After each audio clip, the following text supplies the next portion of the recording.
Hello students, welcome to the 10th session of our first module. Students, today we are going to discuss about equilibrium of non-concurrent forces, of non-concurrent but planar, concurrent, non-concurrent system of forces.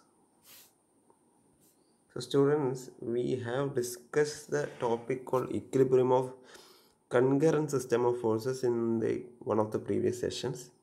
So there, in the case of concurrent system, for concurrent system, for a concurrent system, a body under the action of concurrent system of forces, the body is said to be in equilibrium. Said to be in equilibrium when the resultant force is zero, or sigma f of x should be equal to 0, or sigma f of y should be equal to 0. So this was the condition for a concurrent system of forces to be in equilibrium. But in case of non-concurrent system, so what do you mean by equilibrium? Do you remember? Equilibrium is nothing but a body is said to be in equilibrium when it does not have any motion, any translatory or rotational motion. Okay, no translatory motion, no rotational motion. At those particular situations can be considered as equilibrium. Okay, so this means that a body is not having any translatory or rotational motion, means the body is in equilibrium under the action of forces, but their resultant, the resultant of all the forces are zero, right? So here, for a non-concurrent system, the algebraic sum of the components of forces along any two mutually perpendicular directions should be 0, or we can write that resultant x component of resultant or sigma f of x should be 0, one condition. Second condition, ry sigma f of y should be equal to 0, and one more condition, third, is nothing but the algebraic sum of the moments of forces about any point in the plane should be 0. That is, sum of moment about any point, let it be A or B or C or any point in the body, the moment about that particular, all the sum of all the moments about that particular point should be 0. Okay, so these are the three conditions. അപ്പോൾ ഈ concurrent സിസ്റ്റത്തിൻ്റെ കേസിൽ ഈ ഒരു condition ഉണ്ടായിരുന്നില്ല. Concurrent സിസ്റ്റത്തിൽ ഇത് രണ്ടുമായിരുന്നു, പക്ഷേ നോൺ കൺകറൻറ്റ് ആകുമ്പോൾ ഇത് ഒരു എക്സ്ട്രാ കണ്ടീഷൻ കൂടെ വന്നു, അല്ലേ? ഒരു എക്സ്ട്രാ കണ്ടീഷൻ കൂടെ. Okay, so let us do a problem. ഇതൊരു problem. A ladder weighing 100 Newton is to be kept in the position shown in figure, okay, resting on a smooth floor and leaning on a smooth wall. So determine the horizontal force required at floor level to prevent it from slipping when a man weighing 700 Newton is at 2 meter above the floor. അതായത് question എന്ന് വെച്ചാൽ, ഒരു ladder ഉണ്ട്, ആ ലാഡറിൻ്റെ wait 100 newton ആണ്. അതിങ്ങനെ ഫിഗറിൽ കാണിച്ച പോലെ. So this is the ladder. Okay, this thing is the ladder. ഈ ലാഡർ ഒരു സ്മൂത്ത് വാൾ ആണ്. This is smooth wall and smooth ഫ്ലോറിലും കൂടിയിട്ട് ഇങ്ങനെ ചാരി വെച്ചിട്ടുണ്ട്, അല്ലേ? അപ്പോൾ ഒരു 700 ന്യൂട്ടൺ ഉള്ള ഒരാൾ, ഒരു 700 ന്യൂട്ടൺ വെയിറ്റുള്ള ഒരാൾ 2 മീറ്റർ ഫ്ലോർ ലെവലിൽ 2 മീറ്റർ ഹൈറ്റിൽ ഈ ലാഡറിൽ കയറി നിന്നാൽ ഈ ലാഡർ സ്വാഭാവികമായിട്ടും ഈ സൈഡിലേക്ക് സ്ലിപ്പാവും, അല്ലേ? സ്ലിപ്പാവും. ഇനി സ്ലിപ്പാവാണ്ടിരിക്കാൻ വേണ്ടിയിട്ട് നമ്മൾ ഇവിടെ കുറച്ച് ഫോഴ്സ് അപ്ലൈ ചെയ്താൽ ആ സ്ലിപ്പിങ് നമുക്ക് ഒഴിവാക്കാം. അപ്പോൾ എത്ര ഫോഴ്സ് അപ്ലൈ ചെയ്യണമെന്നാണ് ചോദ്യം. എത്ര ഫോഴ്സ് അപ്ലൈ ചെയ്താലാണ് ladder will B prevented from slipping when the 700 Newton man has climbed up the ladder such that he is about 2 meter above the floor level. അപ്പോൾ ഇതാണ് ക്വസ്റ്റ്യൻ. ഓക്കെ, അപ്പോൾ ഈ ക്വസ്റ്റ്യനിൽ okay ഈ ആംഗിൾ ഈ particular angle 60 ഡിഗ്രിയിൽ maintain ചെയ്യണം. ഇത് ക്വസ്റ്റ്യനിലുള്ളതാണ് 60 ഡിഗ്രി. ഓക്കെ, സോ ലാഡറിൻ്റെ ടോട്ടൽ ഹൈറ്റ് അല്ല, ലാഡറിൻ്റെ top most position 3 metre above the floor ലെവലാണ്. അത് ക്വസ്റ്റ്യനിൽ തന്നിട്ടുണ്ട്. ഇനി ലാഡറിൻ്റെ വെയിറ്റ് ആക്ട് ചെയ്യുക എവിടെയായിരിക്കും? അത് സെൻറ്ററിലായിട്ട് നമ്മൾ അസ്യൂം ചെയ്യും. ലാഡറിൻ്റെ വെയിറ്റ് സെൻറ്റർ എന്ന് പറയുമ്പോൾ അപ്രോക്സിമേറ്റ്ലി നമ്മളൊരു 3 മീറ്റർ ആണല്ലോ ടോട്ടൽ ഹൈറ്റ്. അപ്പോൾ ഒരു 1.5 മീറ്ററിലാണ് ലാഡറിൻ്റെ വെയിറ്റായ 100 ന്യൂട്ടൺ ആക്ട് ചെയ്യുക. ആക്ച്വലി അത് സെൻറ്റർ ഓഫ് മാസിലാണ് ആക്ട് ചെയ്യുക. അപ്പോൾ സെൻറ്റർ ഓഫ് മാസ് എന്നൊക്കെ നമ്മൾ വരുന്ന മൊഡ്യൂൾസിൽ പഠിക്കും. പക്ഷേ ഇപ്പോഴും നിങ്ങൾ അത് ഒരു 3 മീറ്ററാണ് ടോട്ടൽ ഹൈറ്റ് എങ്കിൽ അത് 1.5 മീറ്ററിൽ ആക്ട് ചെയ്യുന്ന രീതിയിൽ എടുക്കാം. ഓക്കെ, അപ്പോൾ ഇതെങ്ങനെയാണ് കാണുക? ഇത് കാണണമെങ്കിൽ നമുക്ക് ഇക്വിലിബ്രിയം, അതായത് സ്ലിപ്പ് പ്രിവെൻറ്റ് ചെയ്യാന്ന് വെച്ചാൽ there should be no translatory or rotational motion if a force F is applied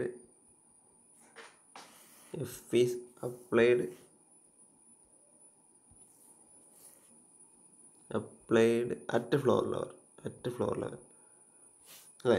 F എന്നുള്ള ഫോഴ്സ് ഫ്ലോർ ലെവലിൽ അപ്ലൈ ചെയ്താൽ പിന്നെ അവിടെ ഒരു ട്രാൻസ്ലേറ്ററോ റൊട്ടേഷനോ മോഷൻ ഉണ്ടാകാൻ പാടില്ല. അത് പെർമനൻ്റ് ആയിട്ട് അവിടെ ഒരു സ്റ്റേഷനറി പൊസിഷനിൽ നിൽക്കണം.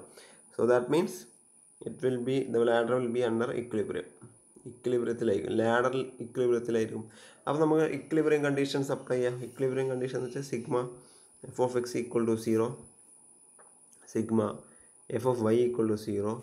ആൻഡ് ബെറ്റർ നമുക്ക് ഈ പോയിന്റ് എ ആയതുകൊണ്ട് എനെ ബേസ് ആയിട്ട് ഏത് പോയിന്റിനെ ബേസ് ആയിട്ട് നമുക്ക് മൊമെൻ്റ് എടുക്കാം. നമ്മളിവിടെ എം എ ഈക്വൽ ടു 0, അതായത് sigma M A equal to 0 എന്നുള്ള കണ്ടീഷൻ കൂടെ എടുത്തു. ഓക്കെ, അപ്പോൾ ഈ ഇക്വിലിബ്രിയം കണ്ടീഷൻസ് എഴുതണമെങ്കിൽ നമുക്ക് ആദ്യം ഫ്രീ ബോഡി ഡയഗ്രാം വരക്കേണ്ടി വരും. എന്നാലും ഏതൊക്കെ ഫോഴ്സ് ആക്ട് ചെയ്യുന്നതാണ്. സപ്പോസ് ഫ്രീ ബോഡി ഡയഗ്രാം ഇതാണ് ലാഡർ. നമ്മൾ സർഫസ് ഓഫ് കോണ്ടാക്ട്സ് ഒക്കെ ഒഴിവാക്കി ജസ്റ്റ് എ ബി എന്ന് എഴുതി. ഓക്കെ, 700 ന്യൂട്ടൺ ആക്ട് ചെയ്യുന്നുണ്ട്.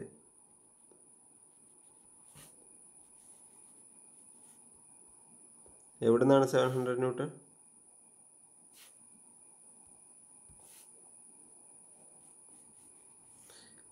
ഇത് ഫ്ലോർ ലെവലിൽ നിന്ന് 2 മീറ്ററിൽ, ഫ്ലോർ ലെവലിന് 1.5 മീറ്ററിലാണ് എന്ത് ആക്ട് ചെയ്യുന്നത്? 100 ന്യൂട്ടൺ ആക്ട് ചെയ്യുന്നത്. ഇനി വേറെ എന്തൊക്കെ ഫോഴ്സ് ഉണ്ട്? വേറെ ഫോഴ്സ് ഏതൊക്കെയാണ്? Reaction forces. അപ്പോൾ വാളിൽ നിന്ന് എന്തുണ്ടാവും? ഒരു ഹൊറിസോണ്ടൽ റിയാക്ഷൻ ഫോഴ്സ് ഉണ്ടാവും. കാരണം സർഫസ് ഓഫ് കോണ്ടാക്ട് വെർട്ടിക്കൽ അല്ലേ. അപ്പോൾ വെർട്ടിക്കൽ ആയതുകൊണ്ട് വെർട്ടിക്കലിൻ്റെ പെർപെൻഡിക്കുലർ ഡയറക്ഷനിലായിരിക്കും അവിടെയുള്ള. അപ്പോൾ ഇത് RB reaction forces due to smooth wall. ഇനി ഇവിടെ എന്തായിരിക്കും? RA ഇങ്ങനെ ആയിരിക്കും. ഇനി നമുക്ക് ഒരു ഫോഴ്സും കൂടെ വേണം. ഏതാണ്? ഇവിടെ ഒരു അപ്ലൈഡ് ഫോഴ്സ് FA കാണണം അല്ലേ? എഫ് ആണ് അപ്ലൈഡ് ഫോഴ്സ്. ഈ അപ്ലൈഡ് ഫോഴ്സും കൂടെ കാണണം. അപ്പോൾ ഇവിടെ ആകെ മൊത്തം എന്തൊക്കെ ഫോഴ്സ് വന്നു?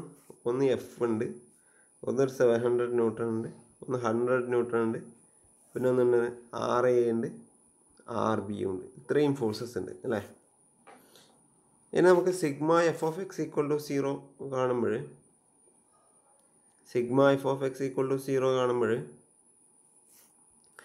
ഹൊറിസോണ്ടൽ ഡയറക്ഷനിൽ എഫ് ഉണ്ട്, RB ഉണ്ട്, വേറൊന്നുമില്ല. അപ്പോൾ F of X equal to 0 വെച്ചാൽ എഫ് റൈറ്റിലേക്ക് ആയതുകൊണ്ട് RB ലെഫ്റ്റിലേക്കല്ലേ. F minus RB should be equal to 0 or F equal to RB. അതായത് applied force should be equal to the reaction force at B. പക്ഷേ നമുക്ക് എഫും അറിയില്ല, RB അറിയില്ല. Still unknown, both are unknown. അപ്പോൾ അതിനെ കൊണ്ട് യൂസ് ഒന്നുമില്ല, അതവിടെ വെക്കുക. പിന്നെ sigma F of Y equal to 0 എടുത്തു കഴിഞ്ഞാലോ sigma F of Y equal to 0 എടുത്തു കഴിഞ്ഞാൽ നമുക്ക് എത്ര ഫോഴ്സസ് ഉണ്ട്? 100 ന്യൂട്ടൺ ഉണ്ട്, 700 ന്യൂട്ടൺസിൻ്റെ RA ഉണ്ട്. അപ്പോൾ അവിടെ 100 newton plus 700 newton minus RA മുകളിലോട്ട്, ബാക്കി രണ്ടും താഴോട്ട്. ബെറ്റർ മുകളിലേക്കുള്ളതാണ് നമ്മൾ പോസിറ്റീവ് എടുക്കുക. അങ്ങനെ ആ കൺവെൻഷൻ തന്നെ ഫോളോ ചെയ്യുന്നതായിരിക്കും ബെറ്റർ. RA മൈനസ് 100 താഴോട്ടുള്ളതെല്ലാം negative. Minus 700 is equal to 0. അതോ that means RA equal to 800. RA equal to 800, right? 800 newton. അപ്പോൾ നമുക്ക് RA അല്ല കാണേണ്ടത്, നമുക്ക് കാണേണ്ടത് എഫ് ആണ്. ഈ RA കൊണ്ടും യൂസ് ഇല്ല, അത് അവിടെ വെക്കാം. പക്ഷെ നമുക്ക് എന്തുണ്ട്? Sigma M about A equal to 0 ഉണ്ട് അല്ലേ? Sigma M about A equal to 0 ഉള്ളതുകൊണ്ട് എങ്ങനെയാണ് മൊമെൻ്റ് എബൌട്ട് എ കാണുക? മൊമെൻ്റ് എബൌട്ട് എ, മൊമെൻ്റ് ഉണ്ടാക്കുന്നത് എല്ലാ ഫോഴ്സും ഇത് പോയിൻ്റ് എ. അപ്പോൾ ഈ 100 ന്യൂട്ടൺ ഒരു ഫോഴ്സ് ഉണ്ടാക്കും, സോറി ഒരു മൊമെൻ്റ് ഉണ്ടാക്കും അല്ലേ? എബൌട്ട് എ 700,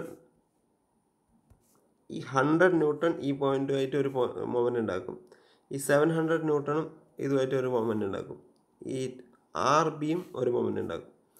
അപ്പോൾ 100 ന്യൂട്ടൻ്റെ മൊമെൻ്റ് വെച്ചാൽ ഇതാണ് ലൈൻ ഓഫ് ആക്ഷൻ. ഇത് ഇൻറ്റു ഈ ഡിസ്റ്റൻസ് ചെയ്താൽ 100 ഇൻറ്റു ഈ പെർട്ടിക്കുലർ ഡിസ്റ്റൻസ് ചെയ്താൽ മൊമെൻറ്റിൻ്റെ വാല്യൂ കിട്ടും. അതേപോലെ 700 ഇൻറ്റു ഈ പെർട്ടിക്കുലർ ഡിസ്റ്റൻസ് കൊണ്ട് മൾട്ടിപ്ലൈ ചെയ്താൽ 700 ന്യൂട്ടൺ ഉണ്ടാക്കുന്ന മൊമെൻറ്റ് കിട്ടും. അതേപോലെ ഈ ലൈൻ ഓഫ് ആക്ഷനിലേക്ക്, RBയുടെ ലൈൻ ഓഫ് ആക്ഷനിലേക്ക് ഈ പെർപെൻഡിക്കുലർ ഡിസ്റ്റൻസ്, ഇത് പെർപെൻഡിക്കുലർ ഡിസ്റ്റൻസ്, ഇതും പെർപെൻഡിക്കുലർ ഡിസ്റ്റൻസ്, ഇതും ഈ ലൈൻ ഓഫ് ആക്ഷൻ ഓഫ് ഫോഴ്സിലേക്ക് പെർപെൻഡിക്കുലർ ഡിസ്റ്റൻസ് കണ്ടിട്ട് അത് മൾട്ടിപ്ലൈ ചെയ്താൽ മതി ഫോഴ്സുമായിട്ട് മൊമെൻറ്റ് കിട്ടാൻ,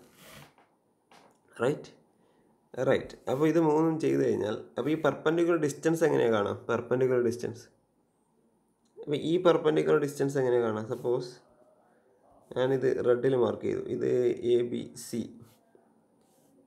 ഇത് D, ഓക്കെ, ഇത് E കേട്ടോ. അപ്പോൾ നമുക്ക് AC കാണണം, AD കാണണം, AE കാണണം. ഇതൊക്കെ എങ്ങനെയാണ് കിട്ടുക? അപ്പോൾ AE എന്നുള്ളത് ഈ പർട്ടിക്കുലർ ഡിസ്റ്റൻസ് ഇത് കംപ്ലീറ്റ് തന്നെയാണ്. അത് ഓൾറെഡി ഇത് 3 മീറ്റർ ആണെന്ന് തന്നിട്ടുണ്ട്. അപ്പോൾ AE നമുക്ക് AE സിമ്പിൾ, AE എന്ന് വെച്ചാൽ 3 മീറ്റർ ഡയറക്റ്റ്ലി ഒബ്റ്റൈൻഡ്. AC എങ്ങനെ കിട്ടും? AC എന്നുള്ളത് ഈ ഡിസ്റ്റൻസ് നമുക്കറിയാം. ഈ ഡിസ്റ്റൻസ് എന്താണ്? 1.5 മീറ്റർ. ഇതെന്താണ്? 60. അപ്പോൾ ഇതറിയാം. ഇത് എങ്ങനെ കിട്ടും? സപ്പോസ് ഇത് എഫ് എന്നുള്ള പോയിന്റ് എടുത്തു, ഇത് G എന്നുള്ള പോയിന്റ് എടുത്തു. അപ്പോൾ CF ബൈ AC,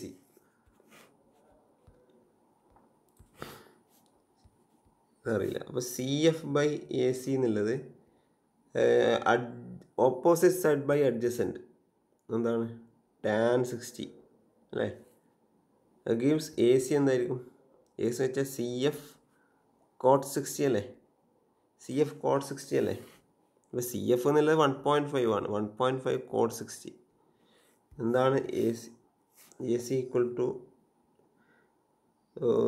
1.5 cot 60 എന്നാ ഇവിടെ വെക്കുക. അതേപോലെ നമുക്ക് എന്ത് കൂടെ കാണണം? AD കാണണം. AD എന്നുള്ളത് GD by cot 60, GD cot 60 ആയിരിക്കും. AD equal to GD cot 60. GD cot 60 വെച്ചാൽ 2, GD എന്ന് വെച്ചാൽ 2 ആണ്. 2 cot 60. ഓക്കെ, അപ്പോൾ ഇതും കിട്ടി. അപ്പോൾ നമുക്ക് sigma M A equal to 0 എഴുതുമ്പോൾ sigma M A equal to 0 എന്ന് എഴുതുമ്പോൾ ഈക്വൽ ടു 0 അല്ലേ? അപ്പോൾ ശ്രദ്ധിക്കേണ്ട ഡയറക്ഷൻ ശ്രദ്ധിക്കണം. ഈ മൊമെൻറ്റുകൾ ഉണ്ടാക്കുന്ന ഡയറക്ഷൻ ശ്രദ്ധിക്കണം. A എന്നുള്ള പോയിൻ്റ് ബേസ് ചെയ്തിട്ട് ഈ പർട്ടിക്കുലർ ഫോഴ്സ്, ഈ 100 ന്യൂട്ടൺ ഉണ്ടാക്കുന്നത് എന്തായാലും ക്ലോക്ക് വൈസ് ആയിരിക്കും അല്ലേ? തിരിക്കുന്നത് ക്ലോക്ക് വൈസ് ആയിരിക്കും, നോക്കിയാൽ മതി. അതേപോലെ 700ഉം ക്ലോക്ക് വൈസ് ആയിരിക്കും.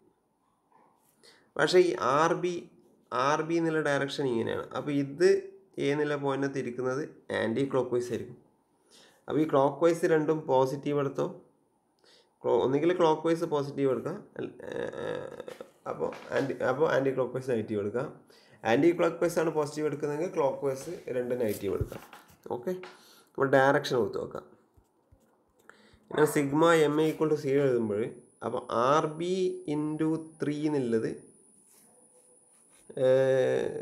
മൈനസ് എടുത്തു, പ്ലസ് 700 ഇൻറ്റു 2 cot 60 എന്നുള്ളത് പോസിറ്റീവ് എടുത്തു, പ്ലസ് 100 ഇൻറ്റു 1.5 cot 60 എന്നുള്ളതും പോസിറ്റീവ് എടുത്തു, ഈക്വൽ ടു 0. ഇത് സോൾവ് ചെയ്ത് കഴിഞ്ഞാൽ, ഇത് ഇക്വേഷൻ സോൾവ് ചെയ്താൽ ഓൺലി അൺനോൺ ആർ ബി ആണ്. അപ്പോൾ ആർ ബിയുടെ value you will get 298.3 newton കിട്ടും. റിയാക്ഷൻ ഓഫ് ആർ ബി 298.3 കിട്ടും. പക്ഷേ നമുക്ക് വേണ്ടത് എഫ് ആണ്. പക്ഷേ F equal to R B നമ്മൾ ഓൾറെഡി പ്രൂവ് ചെയ്തിട്ടുണ്ട്. അപ്പോൾ ഡയറക്റ്റ് എഫ് എന്ത് കിട്ടി?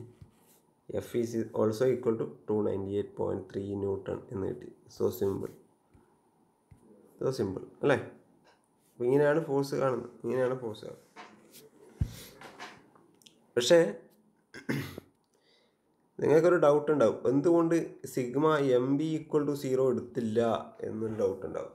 സിഗ്മ എം ബി എടുത്തിട്ട് ചെയ്ത് നോക്കൂ, പക്ഷേ അത് കുറച്ചും കൂടെ കോംപ്ലക്സ് ആയി. നമ്മൾ ഏത് പോയിന്റിനെ ബേസ് ചെയ്തിട്ടാണോ sigma M A equal to 0 എടുക്കുമ്പോൾ എബൌട്ട് എ അല്ലേ എടുക്കുന്നത്.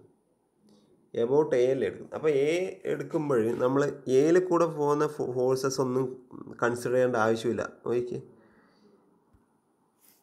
എയിൽ കൂടെ രണ്ട് ഫോഴ്സ് എഫും പോകുന്നുണ്ട്, ആറേയും പോകുന്നുണ്ട്. അപ്പോൾ സിഗ്മ എം എ കാണുമ്പോൾ ഇതാ ആർ ബിയും 700 100 എടുത്തിട്ടു. എയിൽ കൂടെ പാസ് ചെയ്യുന്ന ഫോഴ്സസ് ഒന്നും എടുത്തില്ല.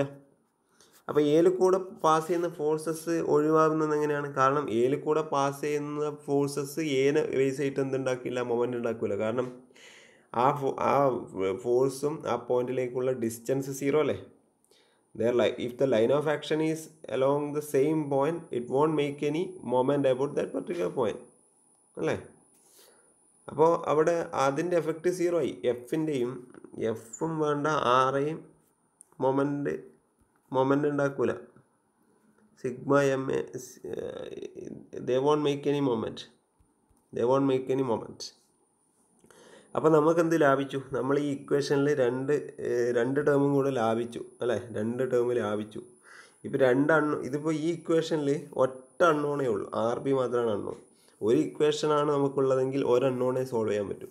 അപ്പോൾ ഇത് രണ്ടും അൺനോണായ സ്ഥിതിക്ക് ഓക്കെ, ആറേ നമ്മൾ കണ്ടുപിടിച്ചു, എഫ് സ്റ്റിൽ അൺനോൺ അല്ലേ. അപ്പോൾ 2 അൺനോൺ വന്നിരുന്നുവെങ്കിൽ നമുക്ക് ഉത്തരം കാണുന്നത് ബുദ്ധിമുട്ടിയാണ്. കാരണം ഒരു ഇക്വേഷൻ വെച്ചിട്ട് സോൾവ് ചെയ്യുന്നത് ബുദ്ധിമുട്ടാണ്. അപ്പോൾ നിങ്ങൾ എപ്പോഴും ശ്രദ്ധിക്കേണ്ടത്, മൊമെൻ്റ് എടുക്കേണ്ട പോയിന്റ് എന്ന് പറയുന്നത് നമുക്ക് അൺനോൺസിനെ കുറക്കാവുന്ന രീതിയിലായിരിക്കും. കുറേ ഫോഴ്സസ് നമുക്ക് ഒഴിവാക്കാൻ പറ്റും. ഇപ്പോൾ ഒരു എ എന്നുള്ള പോയിന്റിലൂടെ 3-4 ഫോഴ്സ് പോകുന്നുണ്ടെങ്കിൽ എനെ ബേസ് ചെയ്തിട്ടാണ് നമ്മൾ മൊമെൻ്റ് എടുക്കുന്നതെങ്കിൽ നമുക്ക് കുറേ ഫോഴ്സസ് ഒഴിവാക്കാൻ പറ്റും. അപ്പോൾ അത് നിങ്ങൾ സിറ്റുവേഷൻ അനുസരിച്ച് നിങ്ങൾ ഡിസൈഡ് ചെയ്യണം. അത് നിങ്ങളൊരു ലോജിക് വർക്കൗട്ട് ചെയ്ത് കഴിഞ്ഞാൽ നിങ്ങൾക്കത്, അല്ലെങ്കിൽ സിഗ്മ എം ബി വെച്ച് നോക്കിയിട്ട് നിങ്ങൾക്ക് if you are not able to find the answer then go for the next point. Okay, so when you do a lot of problems you will get that logic behind selecting the point at which the moment should be calculated in order to establish the equilibrium, right? Okay, now we will do one more problem, a slight modification of this problem. ഇതിൽ ഞാനൊരു modification എന്ന് പറയുന്നത്, suppose ഈ പ്രോബ്ലത്തിൽ ഞങ്ങൾക്ക് apply ചെയ്യേണ്ട force, in this problem ഇത് horizontal force F is to be applied at a height 1 meter above the ground level. അതായത് ഇവിടെയല്ല ഫോഴ്സ് അപ്ലൈ ചെയ്യേണ്ടത്, 1 meter from the ground level. അതായത് ഇവിടുന്ന് ഒരു 1 meter above ഗ്രൗണ്ട് ലെവൽ, ഈ ഒരു പോയിന്റിലാണ് എനിക്ക് ഫോഴ്സ് അപ്ലൈ ചെയ്യേണ്ടത്. അതായത് ലാഡറിൻ്റെ സ്ലിപ്പിങ് പ്രിവെൻറ്റ് ചെയ്യാൻ ഈ ഒരു ലെവലിലാണ് ഫോഴ്സ് അപ്ലൈ ചെയ്യേണ്ടതെങ്കിൽ എത്ര ഫോഴ്സ് വേണം? അപ്പോൾ വീണ്ടും നമ്മൾ എന്ത് വരക്കാം, വീണ്ടും നമ്മൾ ഫ്രീ ബോഡി ഡയഗ്രാം വരക്കാം. എന്തൊക്കെ ഫോഴ്സ് ഉണ്ട്? ഇവിടെ ഒരു RA ഉണ്ട്, ഇവിടെ ഒരു RB ഉണ്ട് അല്ലേ, ഇത് AB. പിന്നെ ഇവിടെ ഒരു 700 ന്യൂട്ടൺ ഉണ്ട്, ഇവിടെ ഒരു 100 ന്യൂട്ടൺ ഉണ്ട്, പിന്നെ ഇവിടെ ഒരു F ഉണ്ട് അല്ലേ, ഇവിടെ ഒരു F ഉണ്ട്. ഇപ്പോൾ so this is 1 meter, right? So this is 1.5 meter, this is 2 meter, and total height is 3 meter. ഇങ്ങനെയാണ് ഫ്രീ ബോഡി ഡയഗ്രാം ഉണ്ടാവും അല്ലേ. ഇത് 60 ഡിഗ്രി. ഇനി ഇത് ഇതേപോലെ സോൾവ് ചെയ്യാം അല്ലേ. ഇവിടെ സിഗ്മ f(x) = 0 എന്ന് എഴുതി കഴിഞ്ഞാൽ F minus RB is equal to 0 or F equal to RB. അപ്പോൾ സ്റ്റിൽ രണ്ടും മണ്ണോണ് അത് അവിടെ വെക്കുക. സിഗ്മ f(y) equal to 0 എന്ന് എഴുതി കഴിഞ്ഞാൽ അഗെയിൻ നമുക്കത് ആവശ്യമില്ല. പക്ഷേ RA is equal to RA minus 100 minus 700 is equal to 0 or RA equal to 800. RA ചോദിച്ചിട്ടുണ്ടെങ്കിൽ നിങ്ങൾ 800 എന്ന് കാണിക്കേണ്ടതാണ്. പക്ഷേ ഇവിടെ നമുക്ക് ആക്ച്വലി ഇതിൻ്റെ യൂസ് ഇല്ല, RA ചോദിക്കുന്നില്ല. അപ്പോൾ എന്നാലും അവിടെ കണ്ടുവച്ചേക്കാം, RA equal to 800 എന്ന് കിട്ടും. പക്ഷേ ഇതിന് ബാക്കിയുള്ളത് നമ്മൾ sigma MA equal to 0, sigma MA equal to 0 എന്ന് എടുത്തു കഴിഞ്ഞാൽ എന്തൊക്കെ ഫോഴ്സ് ഉണ്ട്, എന്തൊക്കെ മൊമെൻ്റ് ഉണ്ട്? ഒന്ന് ഈ RB എന്നുള്ള പോയിൻ്റ് തന്നെ വെച്ചിട്ട് കാൽക്കുലേറ്റ് ചെയ്ത് RB × 3 മൈനസ് RB × 3, കാരണം ഇത് ആൻറ്റി ക്ലോക്ക് വൈസ് ആണ്. -RB × 3 ഉണ്ട് അല്ലേ, പ്ലസ് നേരത്തെ എഴുതിയ പോലെ തന്നെ 700 × 2 cot 60 ഉണ്ട്, 2 cot 60 ഉണ്ട്, പ്ലസ് അതേപോലെ 100, രണ്ടും പോസിറ്റീവാണ്, 100 × 1.5 cot 60 ഉണ്ട്. പിന്നെ എന്തുണ്ടാവും?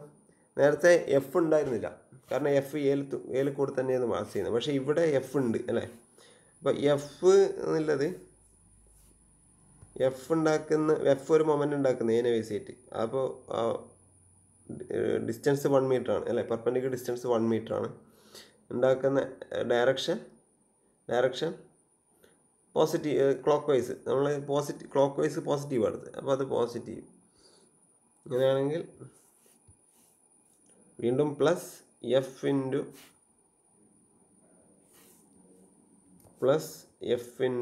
1 ഈക്വൽ ടു 0. അപ്പോൾ ഒരു ടേം അധികം വന്നു. അപ്പോൾ ഇതിൽ ഇപ്പോഴെന്താണ്, 2 അൺനോൺ ഉണ്ട് അല്ലേ, 2 അൺനോൺ, RB ഉണ്ട് F ഉണ്ട് അല്ലേ. പക്ഷേ നമുക്കിത് വീണ്ടും സോൾവ് ചെയ്യാം, കാരണം നമുക്ക് ഓൾറെഡി 2 ഇക്വേഷൻ ഉണ്ട്. F equal to RB എന്നുള്ള ഒരു ഇക്വേഷൻ ഉണ്ട്, ഇക്വേഷൻ 1, 2, ഇതാണ് ഇക്വേഷൻ. അപ്പോൾ 2 ഇക്വേഷൻ 2 അൺനോൺ ഉണ്ടെങ്കിൽ നമുക്ക് സ്വാഭാവികമായിട്ടും സോൾവ് ചെയ്യാൻ പറ്റും, പ്രശ്നമില്ല. അപ്പോൾ ഇവിടെ F equal to RB എന്നല്ല എഴുതിയത്. F equal to RB എന്ന് എഴുതി കഴിഞ്ഞാൽ we can substitute RB with F, right?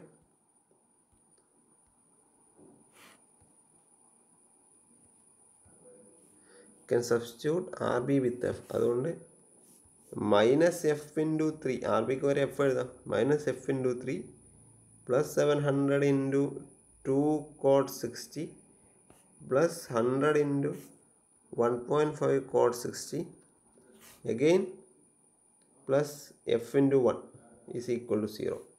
അതായത് F - 3F -2F plus 1400 cot 60 plus 150 cot 60 is equal to 0. Again only one unknown. You will get F as 459 Newton എന്നിട്ട് 459 Newton. ഇങ്ങനെയാണ് നമ്മളെന്ത്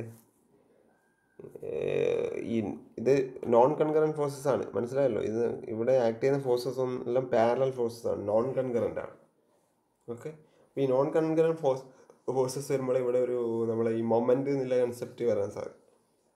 ഈ മൊമെൻറ്റും അതായത് F of X equal to 0, F of Y equal to 0, sigma M A equal to 0, ഇങ്ങനെയുള്ള 3 condition use ചെയ്തിട്ടാണ് നമ്മൾ non concurrent coplanar ഫോഴ്സസിൻ്റെ ഇക്വിലിബ്രിയം പ്രോബ്ലം സോൾവ് ചെയ്യുന്നത്. Okay, thank you. അപ്പോൾ ഇത് വെച്ചിട്ട് നമുക്ക് ഈ മൊഡ്യൂൾ വൈൻഡ് ചെയ്യാം. കുറച്ച് പ്രോബ്ലംസ് നിങ്ങൾ ചെയ്ത് നോക്ക്. നമ്മളൊരു ഫസ്റ്റ് മൊഡ്യൂളിൻ്റെ ഏകദേശം കവറായിട്ടുണ്ട്. എന്തെങ്കിലും മിസ്സായിട്ടുണ്ടെങ്കിൽ you can inform me, you can ask, we can have a Google Meet session or some interactive session, and we can discuss the ideas or topics that you are still not able to grasp, or the topics which I have missed, okay, from the module 1. So next class onward we can move to second module. Thank you.